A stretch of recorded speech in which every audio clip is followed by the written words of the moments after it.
going on, everyone? Chris from Pickdawgz.com here with the Wraparound, where we're going to be breaking down the NHL action going down on Monday, November 27th, 2023. Before we get into it, though, if you like this content, make sure you drop a thumbs up and subscribe to our channel. And if you're looking for my best bets, including my Monday NHL hat trick, make sure you head to Pickdawgz.com and click the Premium Picks tab at the top of the page. I also have something new and exciting coming up here at Pick Dawgz. If you're a big bettor looking to hit the books hard on the ice, you're going to want to check out my all-access Power Play Pass. Now, I'll be honest, this service is not for everybody. This service is for the bettors that are dropping $1,000 or more per game on the NHL, and for the people that want that elevated top-tier advantage to get a man up on your book. For the first time, this package will feature the rating of my plays as well as late info plays that I bet throughout the day based on goalie news, injuries, etc. If it's not your cup of tea, 100% totally fine. We're still going to be cooking up premium winners daily here at Pick Dawgz. We're still going to cover every game, every day right here on the Wraparound. But if you want more information, make sure to text PUCK to 775-636-7674, and we'll get you hooked up. Anyways, NHL action, Monday. You ready? I'm ready. Let's get into it.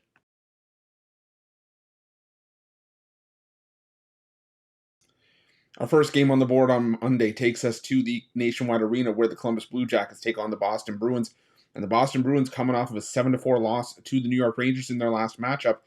It's the first time this season that the Bruins have dropped back-to-back games.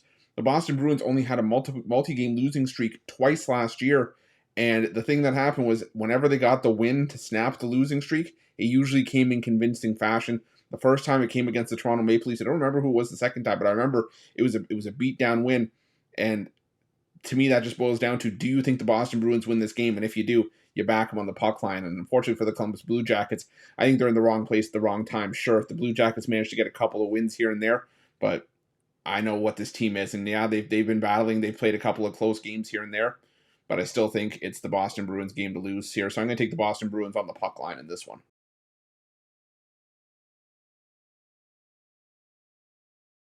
Our next game takes us to Madison Square Garden, where the New York Rangers host the Buffalo Sabres in an Empire State showdown. And you got the New York Rangers are making a case as the beast in the East, the best team in the Eastern Conference. They're 9-2-1 on the road, 6-1 at home this season, 15-3-1 on the year. And I would not have thought that the tandem, I always thought Igor Shesterkin was a world-class goaltender, but never would have thought that Jonathan Quick in his, at his current age, would be a viable and a pretty confident number 2 option for any starting team in the NHL. And the Rangers have been playing some solid hockey. They're not losing to slouches. And the Buffalo Sabres, no offense, but this team is just not what you want to see if you're a Buffalo fan. There's always that feeling of optimism going into the season that quickly gets shut down. I think the Buffalo Sabres are starting to experience that again. The goaltending is inconsistent. This team looks lost without Tage Thompson. I've said it before and I'll say it again. And especially against one of the NHL's elite, I don't know if I like their chances here. The Rangers have owned this matchup, especially at Madison Square Garden. They've won 16 of the last 21 at MSG against the Sabres.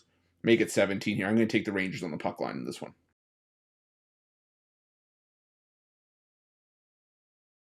Up next, we go to the Canadian Tire Center, where the Ottawa Senators take on the Florida Panthers in the Battle of the Tkachuks.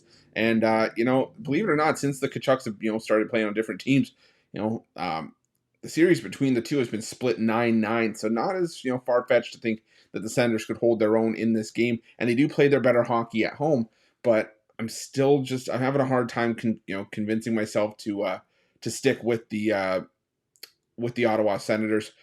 The Florida Panthers are just playing some solid hockey right now. Both teams have had their ups and downs for sure, but which team do I trust more between the pipes? I trust the Florida Panthers, even though they've only scored one goal one goal combined in their last 2 games. The reality is that the Florida Panthers have owned this matchup in the last year or so. They've won 5 of the last 6 meetings and 5 of the last 6 meetings in Ottawa. Not my favorite game on the board. It's actually probably my least favorite game on the board, but I'll still take the Panthers here on the money line at -125. Next, we head to the Ball Arena where the Colorado Avalanche take on the Tampa Bay Lightning. And for Tampa Bay, it was the return they had all been waiting for. Andrei Vasilevskiy making his return to the Tampa Bay Lightning lineup. And it was a convincing performance for the Tampa Bay Lightning as well in that game as they took down the Carolina Hurricanes 8-2. And I want to see if Andrei Vasilevskiy is going to start here again. I am seeing Jonas Johansson in a couple of places, but that could make sense if they're trying to rest him and sort of ease Vasilevskiy back into it. But he's had some rest, and I would want Vasilevskiy to make as many starts as he could, sort of make up for lost time. So if that's the case, I would lean towards the Lightning here on the side once you get confirmation of who the goalie is.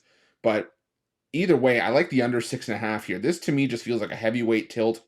Two teams that are more than capable of shutting down the other. We've seen the Lightning get shut down in the past. We've seen the Avalanche get stifled in a couple of spots, and I could easily see this as a playoff type matchup. First to 3 wins. I'm gonna go with the under 6.5 in this one.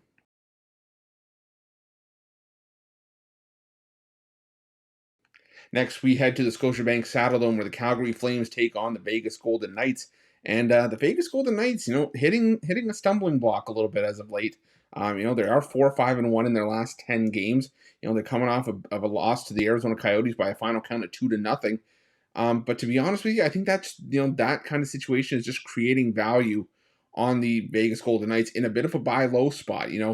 Calgary, they've been inconsistent. They've alternated wins and losses in each of their last 6 games, and they have played some decent hockey at home. They've played their better hockey at home from a win percentage perspective.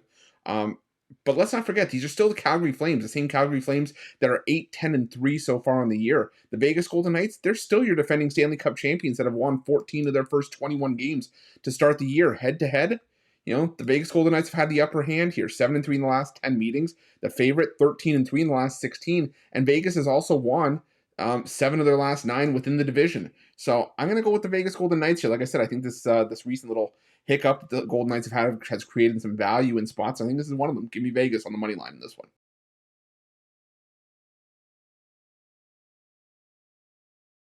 And our final game on Monday's card takes us to the SAP Center where the San Jose Sharks host the Washington Capitals. And you ever have a result of a game or something, or just something that you can't really explain, it just kind of leaves you standing there scratching your head? That was me with the Vancouver Canucks against the Sharks the other night. The Vancouver Canucks just falling flat, giving up 2 goals early in the third period, and really never really recovering from that one. And all of a sudden, the San Jose Sharks have won 4 of their last 6 games. But I'm not really rushing to the window to back them here. They're still one of, if not the worst team in hockey. If you combine all their losses, they're 4-17 this season. I know they do play their better hockey at home. It's where all 4 wins have come this season. But I'm still not trusting them, not touching them with a 10-foot pole. On the other side, the Washington Capitals just got their doors blown off by the Edmonton Oilers, but they'd still played some decent hockey that snapped their 5-game win streak. Whichever way this game goes, whether it's a Capitals blowout or the Sharks show up again at home to play, I'm taking the over 6.5 here. I think it just translates to however the game script goes.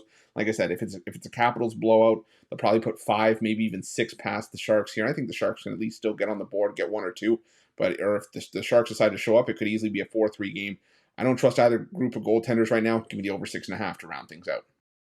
That's it. That's all the NHL action for Monday, November 27th, 2023. If you like this video, make sure you smash that like button and subscribe to our channel. Also, make sure you have notifications turned on to get the newest and most up-to-date content here at Pickdawgz. And a reminder, if you're looking for my best bets, check out Pickdawgz Premium. And if you're looking for more information on my all-access Power Play Pass and to find out if it's right for you, make sure to text 775-636-7674 and make sure to text the word PUCK to 775-636-7674. And make sure to let me know your NHL picks in the comment section below. Thanks for watching.